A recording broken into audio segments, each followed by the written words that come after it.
किसी तालाब के किनारे एक कछुआ रहता था और उसी तालाब में दो हंस भी रहते थे, जिस कारण हंस और कछुए में दोस्ती हो गई थी। हंस दूर दूर तक उड़कर जाते और मुनियों ज्ञानियों की बातें सुनते और सारा ज्ञान कछुए को भी देते, लेकिन कछुआ बहुत ही बोलता था। वह 1 मिनट के लिए चुप नहीं रह पाता था। एक दिन हंसों ने सुना कि यहाँ अब सूखा पड़ने वाला है, तो यह बात तुरंत कछुए को बताई और कछुआ उनसे अपनी जान बचाने को बोला।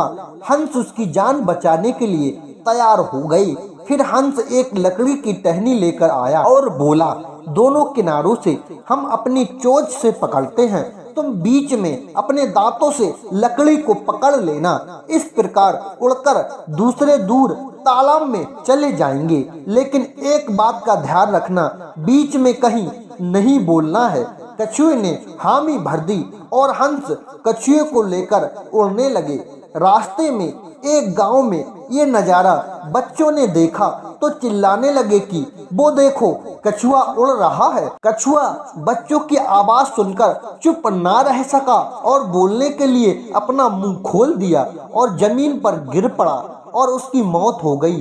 प्रिय मित्रों, कहानी से हमें ये शिक्षा मिलती है, हमें कुछ भी बोलने से पहले वहाँ की परिस्थिति को समझ लेना चाहिए, क्योंकि बिना किसी कारण के बार बार बोलना भी कभी कभी बहुत महंगा पड़ता है।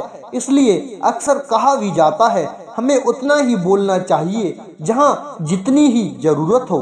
प्रिय मित्रों, कहानी कैसी लगी प्लीज कमेंट में जरूर बताएं, और यदि आप हमारे YouTube चैनल संसार दर्पण ज्ञान पर नए मेहमान बंधु बनकर के आए हैं तो प्लीज हमारे YouTube चैनल संसार दर्पण ज्ञान को सब्सक्राइब जरूर करें और बेल आइकन वाली घंटी को ऑन जरूर करें।